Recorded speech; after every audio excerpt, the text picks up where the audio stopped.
Welcome back to Saugeen Shores Life podcast, episode 1 of a million. Just kidding. We don't have a million yet. We might. We might. One day. I hope to. I don't know what a million. It's a lot of friggin' work. That's a lot of people. Yeah, it's a lot of people. Do we know a million people? Maybe. Maybe. So today's a special day. The reason why we started the podcast was because Sarah and I both love, I think I can speak on your behalf, you love the community. Oh, well, yeah. I love the community. Yeah. It's just like Saugeen is, we say this at home, like it is absolutely the best. You probably get tired of hearing it. Well, I was born here and never really left, so. Yeah. I mean, that has to say something. Well, it's beautiful. Yeah. Like the lake is beautiful. The bike trails are beautiful. Bruce Power puts money into the community. I like that the demographic of people. The opportunity. The emphasis on health. It's growing, yeah. It's always growing. Yeah. Even Endless. sorry, go ahead.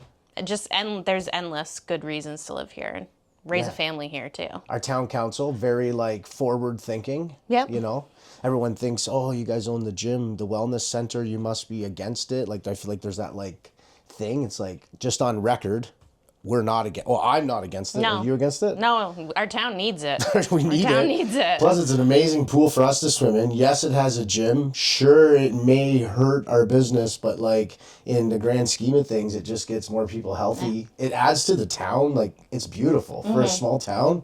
We are so fortunate. Yeah, and with the population continuing to grow, I mean, we need a new wellness center in the town. There's no denying that. It's only going to get bigger here, and our small gym and some of the other gyms in town, they're not going to be able to facilitate the population. So it's not a bad thing at all. There's lots to go around. So just on record, we're all for the wellness center. We actually love the town, and if we lose some members, then we lose some members, but it's better for the town, and that's number one for us. We're raising our family here. Yeah. Let's talk about family. So before we talk about family, I want to know something. We have a 20-month-old son, and I know that you have a lot of stuff on the go, and we're going to talk about that in a minute. Mm-hmm. But I want to know what's harder, just fun fact, what is harder for you? Photo shoot prep or chasing Maya around the house all day? I would take photo shoot prep any day. Are you serious? Yeah. Don't get me wrong. I love our son. Yeah. He's incredible. I love hanging out with him, but he is exhausting. He has an energy. He's an energizer bunny. He does not stop. There's no quit in that boy. So, I mean, I love him, but photo shoot prep is for me. I've done it so many times. It's just another day. And I love it because I love chasing Meyer too, but it's less exhausting to prep for a photo shoot than it is to chase our 20-month-old. No way. Yeah. No way. Yeah. I'm the opposite. I don't think I could do the photo shoot prep.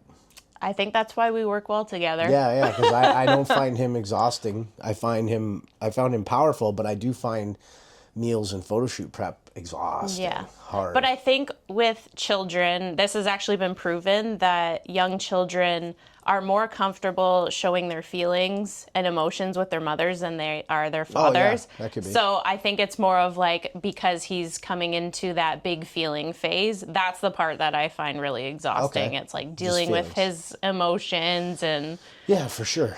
Yeah, it's a little bit overstimulating. Yeah, it can be, along with life, right?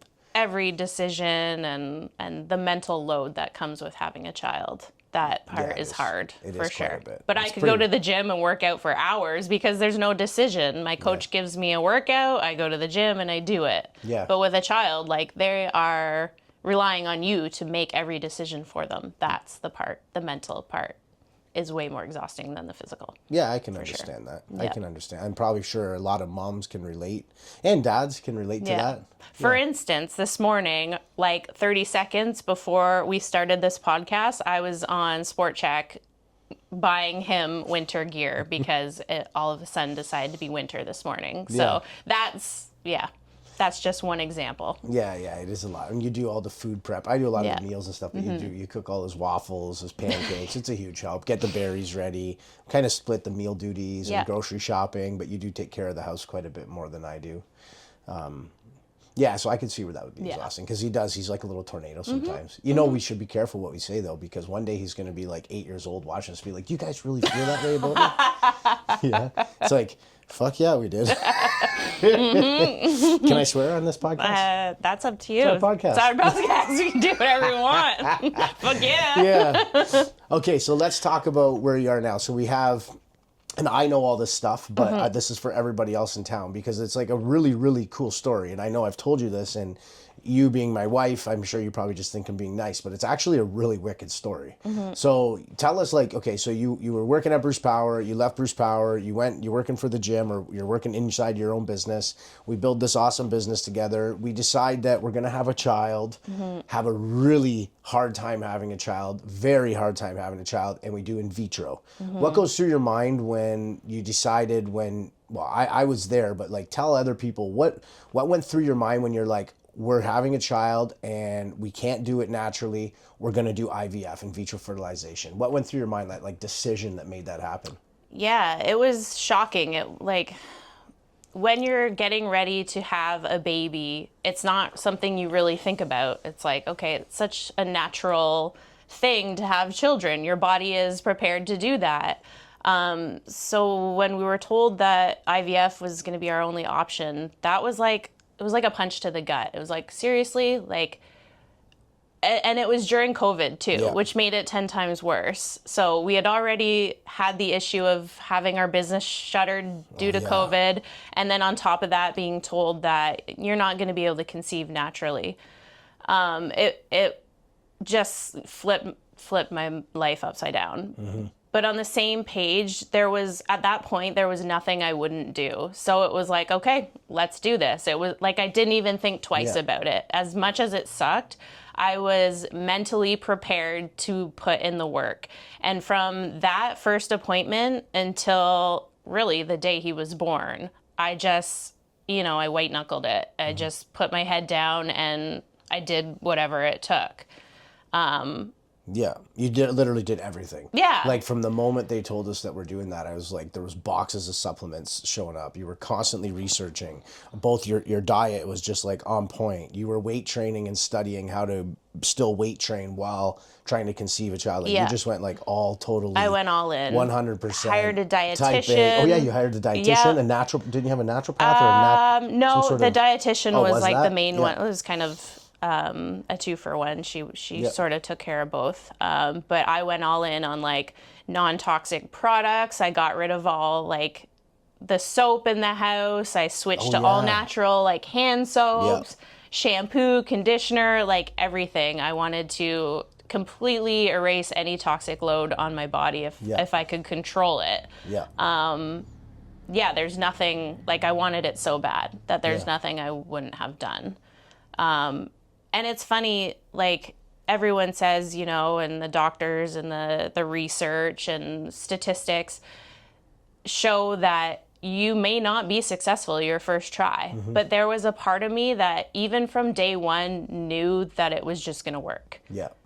And I think having that mindset really helped. Like I never had a negative thought about it, which is really weird because at the end of the day, it could have failed. Like there was every reason why it could have failed, but I just, for some odd reason, it was just in my head that it was going to work. Yeah, and it worked first time. Yeah, it was pretty awesome. Let's talk about the day. It was a crazy experience. When we first went there, I thought, oh my God, this is like so abnormal, and it's just going to be this small little clinic, and we're going to be like these like, I don't know, not weird, but like I don't know, I just felt like it was just going to be us and like maybe another couple or two.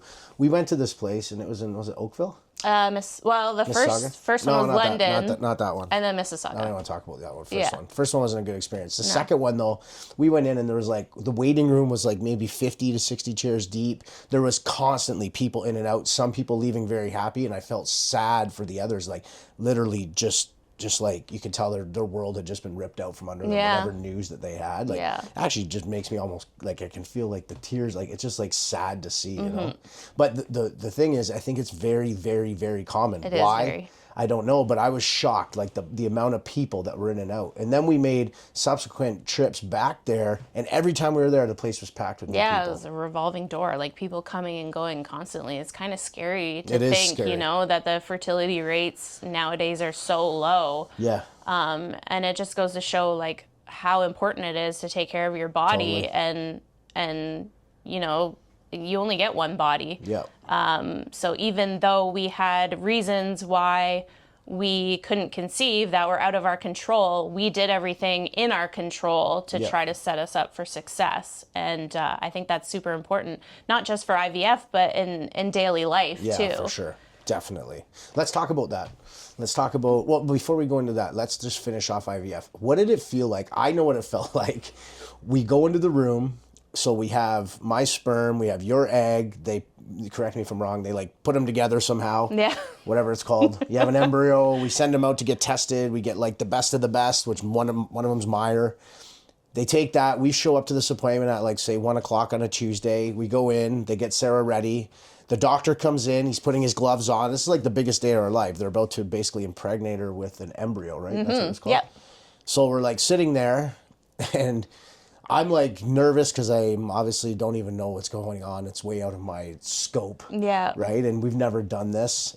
The guy basically takes it out, makes us repeat a bunch of, remember he asked our names, date, make sure that we were like, I think probably in proper mind. And then... Well, and to be the actual parents of this embryo. to check, to check. And then pulled it out of the test tube or the slide strip or whatever, dropped it into a tube. And he goes, there he goes, or there it goes, because we didn't even know it was a boy. Didn't know. And we watched it go down this tube, and then on the computer screen into your woman parts, and then boom.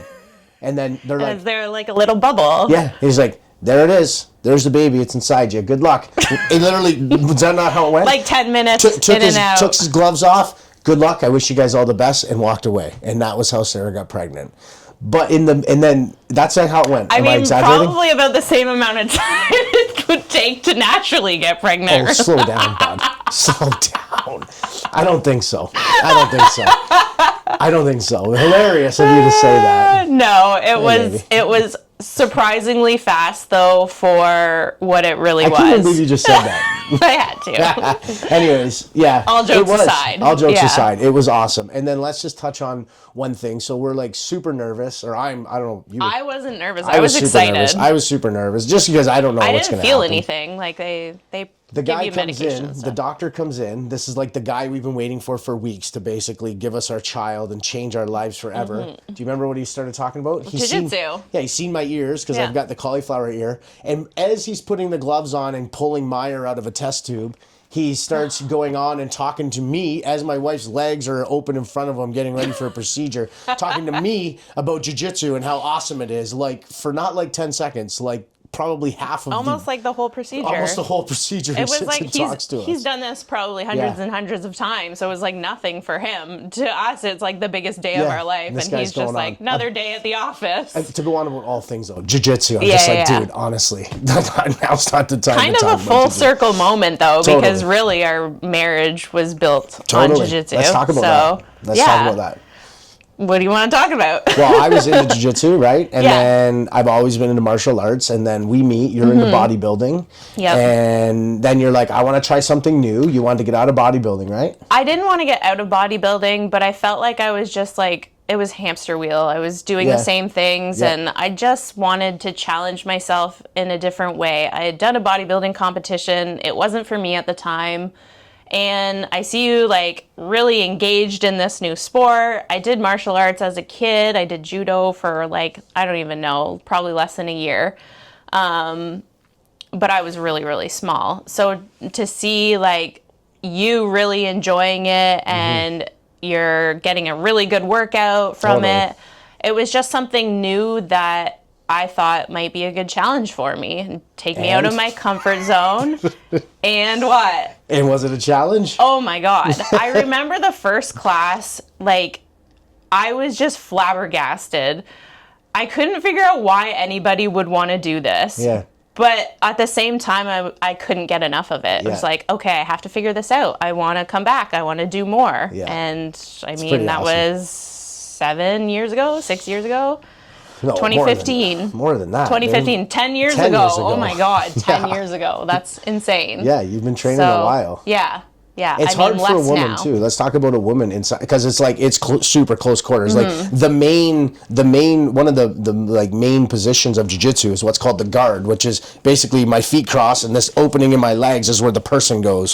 So and that's like central base of jiu-jitsu. So for a woman, it's very, well, men too. It's just very That's invasive. Invasive is the word. Yeah. So to get over that, right? How was that? Yeah. Well, I don't think I would have ever tried jiu-jitsu if you Yeah. weren't already in it. It's not something that, like, I remember really enjoying the UFC in my 20s, and I loved watching the UFC, but to actually participate in martial arts was not something I would ever see myself doing again.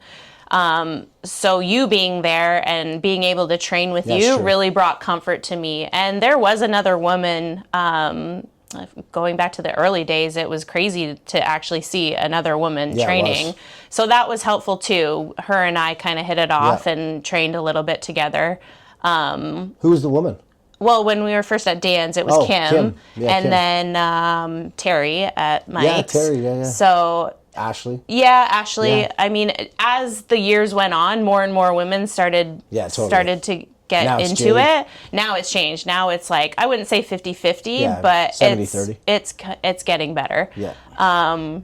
So it was just nice to have people that you could train with that didn't make you feel awkward. Totally. And that was the thing with jiu-jitsu even back then up until today. Nobody that trains in jiu-jitsu makes you feel weird about training jiu-jitsu. And the weirdos get weirded out, get pushed out because of guys and girls like us. People like us are like, yeah, you're not cut for this. You're not in this. It's a welcoming sport. Yeah. Like there is no room for ego. There's no room for hostility. Like you will get weeded out if that's the mentality that you have. So I think that's really what kept me coming back. Yeah. And I just remember leaving every class just feeling so refreshed and like I was really part of something, a community.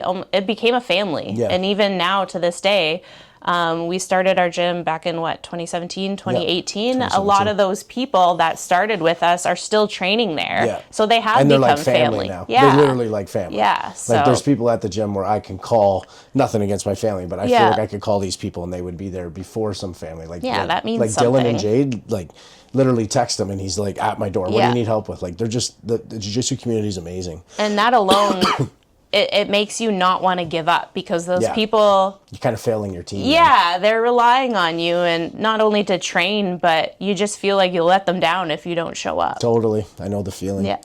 Okay, so let's shift gears a bit. So we're new parents. Myers 20 months old. Oh, 20 years, that would be fucking crazy. It's gonna happen one day. I know. Myers 20 months old. Let's rewind. So let's just talk about, first of all, you're a cover model, and let's talk about how that happened, because that to me is just friggin' mind blowing. And I've told you this at home, but it's like, I think I'm not the only one that thinks this. I know that because people stop me every day to talk about it. And it's like, I'm proud to talk. I'm super proud of you. Thank you. It's like, okay, so we go through IVF, more so you're injecting your stomach with hormones. You're carrying a baby for 9 months. Then you're doing childbirth. Then you're being a new mom. You're staying up at night with them. We're like completely changing our lives. You're cooking the food. Like our lives just completely changed overnight for the better. So then you come to me one day and you're like, I'm going to do a photo shoot. It was like cheap, it was free or something in the city. Yeah, the casting call. Casting call. So you go to the casting call, you come home, you're pumped. And I seen like a little sparkle in your eyes, because I think it was it a hard time when Meyer first showed up, adjusting to that? Oh, 100%. I didn't feel like myself. Like you are literally serving your baby. Yeah. You don't have your own thoughts. You don't have your own life. Like even self-care takes a back door. Totally. Like you are completely a servant to this new human being. Yeah, which is like you go from having your life to now you're a servant of this. Overnight. Yeah, and it's a lot for mom and dad, but particularly mom. Yeah, right? especially breastfeeding too. Yeah. Like that just exhausts you. Oh yeah, and you did too. That was the other thing. Yeah. You breastfeeded. You were like relentless on that. You did not. There was no way that kid wasn't getting the best of the best. Yeah. And he's turned out quite well. Very energetic though. Very. Something I in like that it breast because milk. I have somebody now to talk to and hang out with that can keep up. But this kid's like, he's another level. He's giving me a run for my money.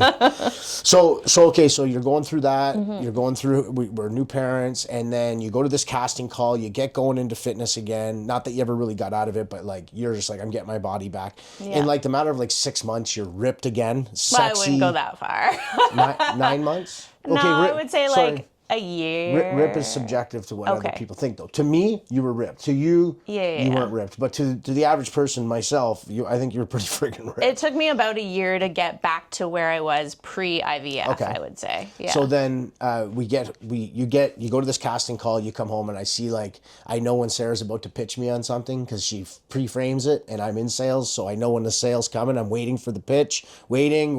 There's the hook, and here's the drop. Here's the call to action. She wants to do this photo shoot, and then that photo shoot led to cover model. Yeah. Tell us how that went for you. Well, let's go back a little bit. So when I did a bodybuilding competition in 2012. I did a bikini competition, and I train wrecked it. Like, my posing was crap. I was in really good shape. I mean, back then I didn't have the muscle that I have now, so I was basically just skinny. But the posing, that whole thing was not for me.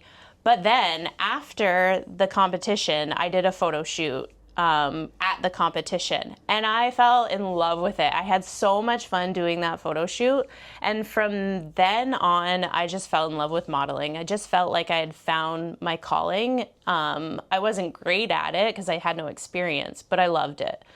And I remember seeing at that time women on magazine covers, in magazines, and I just thought it was so cool. Like, how cool would it be to be published in a magazine? But I'm thinking, like, oh, these people are celebrities, or they're, these really great coaches, or who knows, people that are well known or have something to offer the world. From that day of doing that photo shoot, I thought, you know what, this is something that I'm gonna do. I don't know when, I don't know how, but eventually this is going to happen for me. And I kept that mindset. And that was, 2012. That's how many years ago? 14. Yeah, 14 years ago. So I've been working towards this goal for 14 years.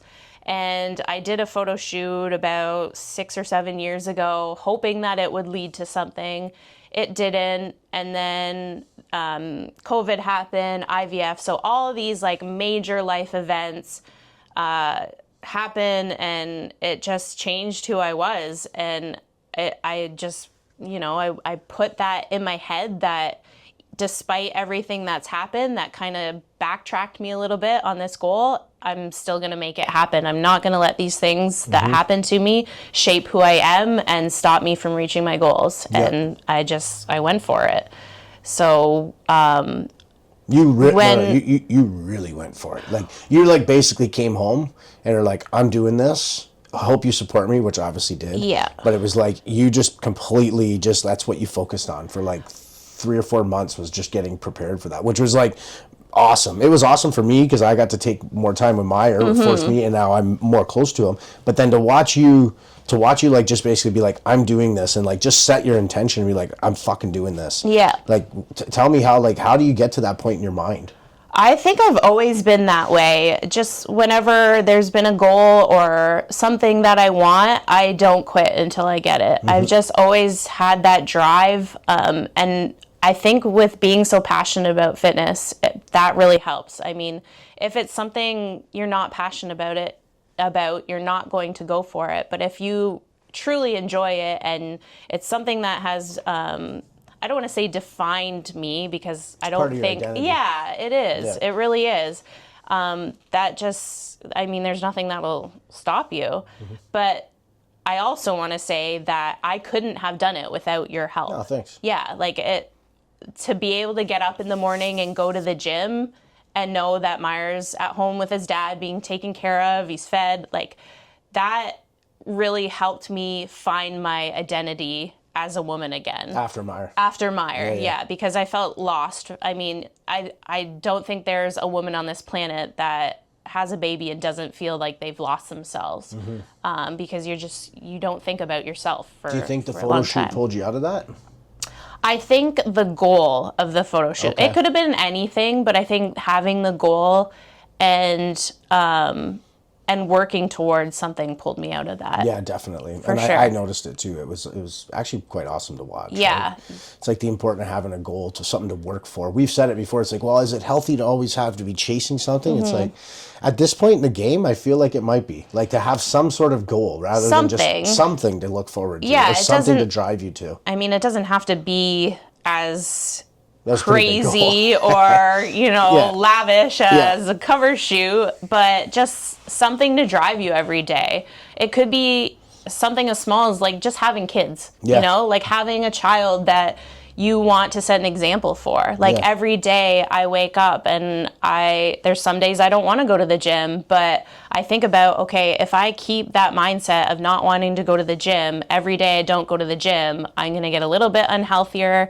I'm going to make bad choices. And then who have I become for my son? Yeah, for sure. I want to live as long as I can for him, because we did have him a little bit older. We weren't in our 20s. He's Mm-hmm. going to, I think about now, I'm 38 years old. My parents would be close to their 80s if they had me at the same age, right? We'll be jacked though. And I'm telling you right now, in our 80s, we're going to be ripped. Yeah, but because like we have that mindset, I Yeah. am less worried about disease and for whatnot. So that I just want to stick around for him. Like Yeah. I want to see will. all aspects of his life. We live super healthy though. Yeah. Like, we don't eat. I almost refuse to eat grocery store meat. Mm-hmm. Grocery store vegetables, kind of give or take. There's no taste. You don't have a choice in the winter. Yeah, in the winter, unless you go down south, which Yeah. we are. So all of that's awesome. Now that you've hit that goal of cover model, what's next? Like, what's next for you? Ooh, that's a really good question. I honestly, right now, I know we said it's always good to have a goal, but right now I'm happy just embracing the cover. It's another month or a little bit less that it's still out on the shelves, so I'm just enjoying that. I want to grow my glutes, so I Yeah. want to put a little bit of muscle on, Yeah, which nice. is something it's funny because I have muscle, but I've never actually done a muscle building phase. I've always gotten lucky. I don't know if it's a genetic thing. I've just Totally. always been it's been easy for me to put on muscle. Yep. But we all have different genetics and things that grow faster than others. My glutes are one thing that will not catch up to me. So I beg to differ. I'm putting some focus on that. I'm looking forward to traveling. Yeah. We're going away in about a month. Then Dominican. I just want to enjoy that time with the family. Yeah. And then, I don't know, I'm still on the fence about competing again. I For- wouldn't do a bikini. in a show? Yeah, like Yeah, a okay. bodybuilding competition. You I should. wouldn't do bikini. I just don't have Yeah. the body for it anymore. Don't do bikini. What about the fitness bracket? Yeah, figure. Yeah, figure. But I don't know, because it's so much work. It's different for a bodybuilding competition than it is for a photo shoot, because you can go into a photo shoot and not be perfect or have the most symmetrical body or be super super ripped and still look good. But a bodybuilding competition is another beast. It's a little more intense. You can't fuck I think up. you should do it. We'll see. I think you should We'll do see. it. I really do. Why not? Because we have a toddler and it's him. exhausting. I got him. Don't worry about that. I have found actually that this, even in the last 2 weeks of him having a little bit more feelings and for some reason energy, he's been getting up earlier. Yeah. It's nearly as hard as when he was a newborn. Really? Yeah. No way. The 1 year to 2 year, well, now he's almost 2, so I guess I can kind of push that bracket back, but 1 year to 20 months was a breeze. He was not that hard to take care of, but I feel like now he's having these Really? big feelings and trying to be a little bit more independent. It's a little more exhausting. Yeah, we'll get through it. I didn't know that. Yeah. I can take him more. I enjoy No. the time. It's just because, like I said, he feels more comfortable being whiny and having those big feelings with me, which I get. He doesn't know any better, Yeah. but it can be a little overstimulating some days. He's still a really good kid, though. Yeah, he's amazing. Okay, so your goal is to basically ride the cover model train out. We're going to go away for the winter quite a bit. Yeah. Then in the springtime, reassess and maybe hit up. We're going away Dominican for a month. One of my favorite things, one of the like maybe 30 or 40% of the reason I go is because I love to train there. I love the food and I love the gyms there and I love training in the heat. What is your... When we're going Dominican, what is the thing that you like to do the most? What are the top 2 things? Because I've been getting a lot of questions about Dominican. I haven't told you about it. A lot of people messaging me. Yeah, I like friends from real estate investing, some friends from town. Just want to know about it, right? Like, what's your 2 favorite things?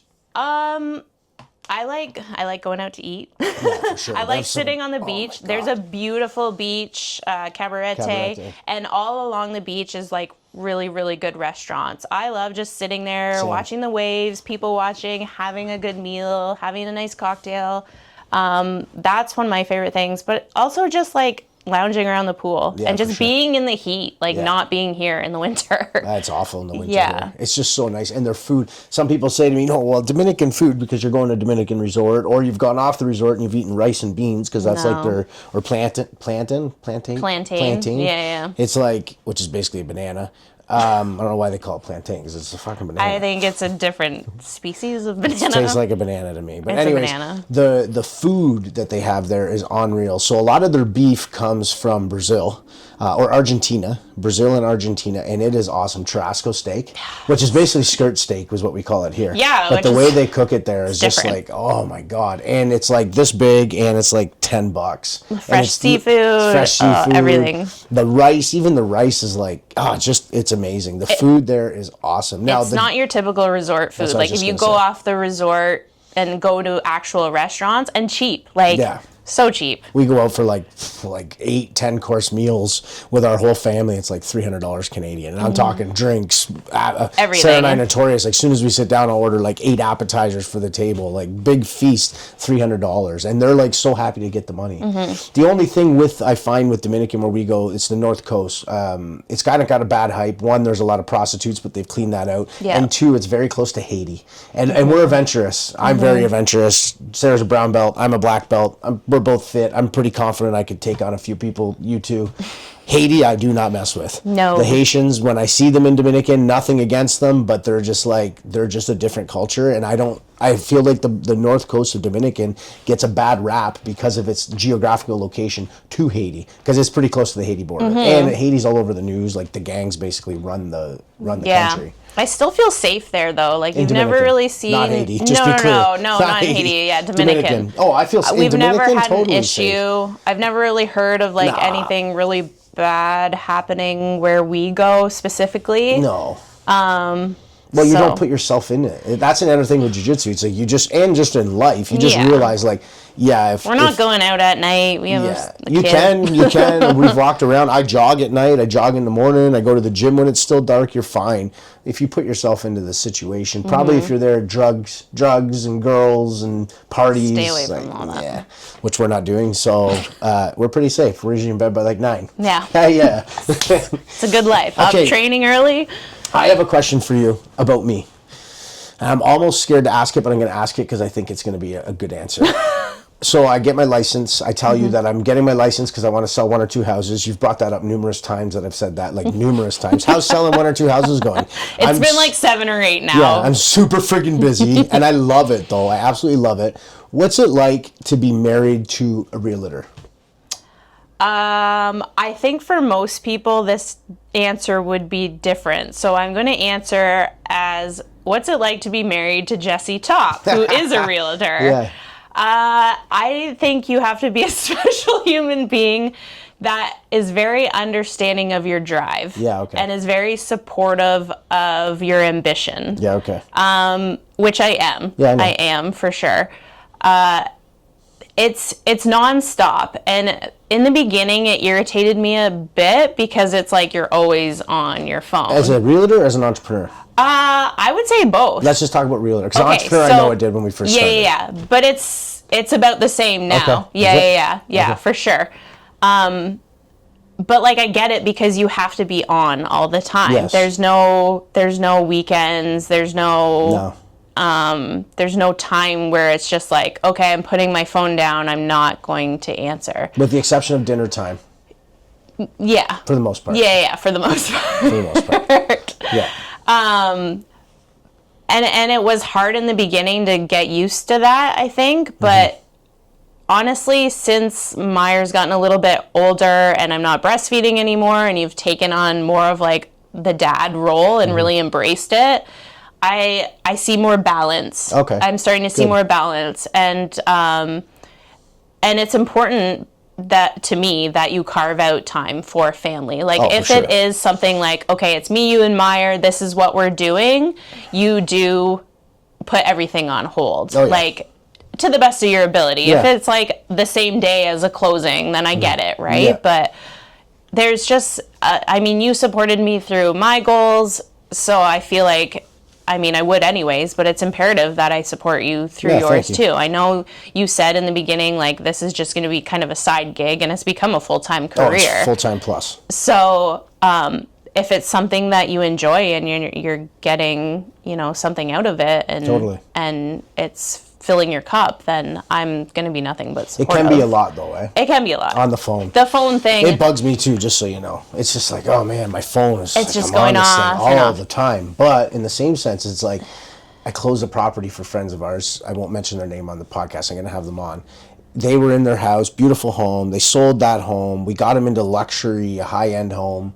And I get a text, which was a cool experience from start to finish. I get a text from the husband, who's a good friend of mine. He's on his way to the plant. It's like 6:30. He's like, dude, I just spent the last 2 nights sleeping in a home that I never would have thought in a million years I even would have walked into. And he's like, I own it now. Yeah. Like, to me, that was like, man, that was pretty dope. I helped facilitate that with knowing how to handle mortgages and lending. Not that I'm a mortgage agent yet, but I am working on it. But like being able to guide them through that process and then get a text like that and like, man, you might have changed the course of that person's life. Yeah, you know? And that's just it. It's not just about the money when it comes down to helping people change their lives. And that's really why I started the online coaching thing. Hold on. I want to talk. Okay. Yeah, that's coming next. I'm just going to say, like, it falls in line with that, right? Where you're changing people's lives and it becomes more about that, helping somebody, than it does about the money. The money's great. It's definitely not about money. No, it's because like, we have a business. I do half this realtor stuff for free. It's like half the time I just go do it because I just like it. It's the money's a byproduct of it, which is a pretty cool gig. Yeah. Now, let's talk about, so you did your cover model.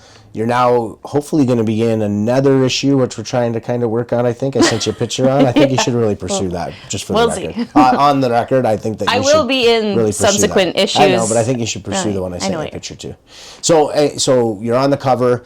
You decide that you're going to try to monetize this and help other women, particularly. I've had men ask me if they can work with you, and you've said you're more just sticking to women, right? It's just I don't have the time for everybody, for sure. Right? So this wasn't even something I was really thinking about. But going through the process of getting in shape and the photo shoot, I just had people reach out to me saying, "Hey, would you be interested in coaching me?" And I was like, "Really? Like, why me?" But now I get it. Like I don't have a formal education. I don't have a BA or diploma.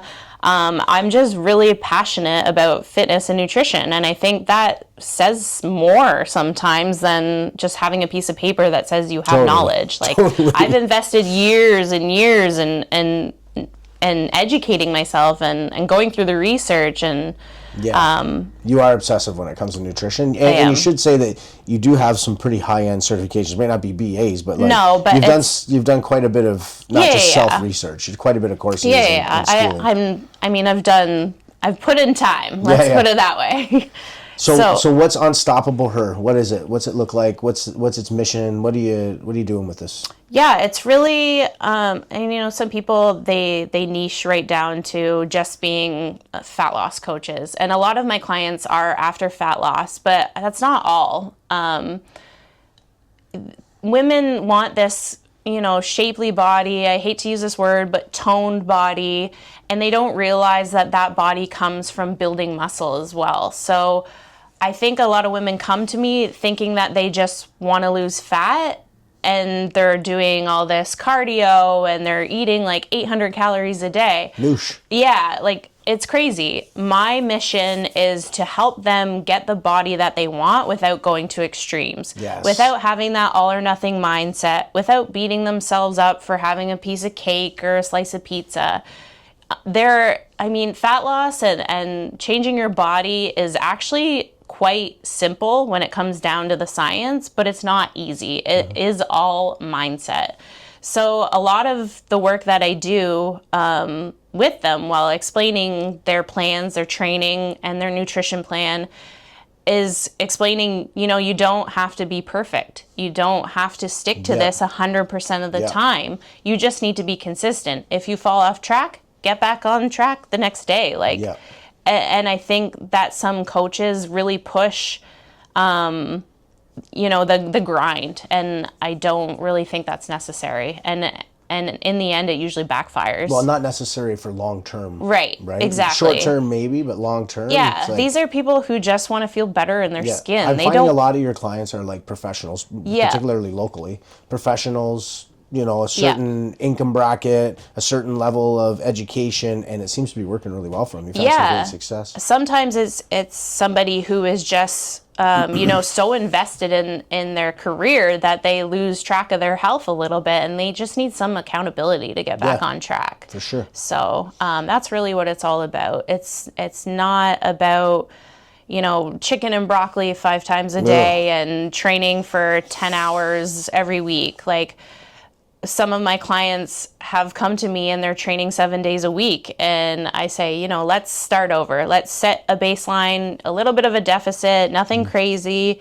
Let's get you training, lifting weights, not doing 7 hours of cardio. Let's get you lifting weights 3 or 4 days a week. Yeah, makes a huge difference. Yeah. And I think the focus on recovery and sleep is huge. Do you think the lifting weights helps with the hormonal balancing of women? Well, absolutely. It's been scientifically proven. Yeah. I think so too. Just yours as a personal, obviously not a woman, but as a personal trainer, I've just worked with enough women to see it's like they come in and they feel a certain way, and then they get lifting weights and almost like, oh my God, I feel so good, right? Particularly women that are perimenopause or getting ready to go through menopause. They think, my hormones are slowing down. I'm fighting against my hormones, and that's not the case. It's muscle and muscle loss. As you get older, you lose a certain percentage every year of muscle. So when you lose that muscle, metabolically your body changes, and your metabolism will slow down. It's not necessarily a hormonal response, it's a muscle response. So the more you build muscle, the more you increase your metabolic rate, and that's really what's keeping you healthy and feeling good. Don't worry about the hormones. Worry about lifting weights. Yeah, for sure. I see that. And for guys, too, is the same. It's like I got out of lifting for a bit for my own personal stuff I was going through. I got back in a year ago almost now.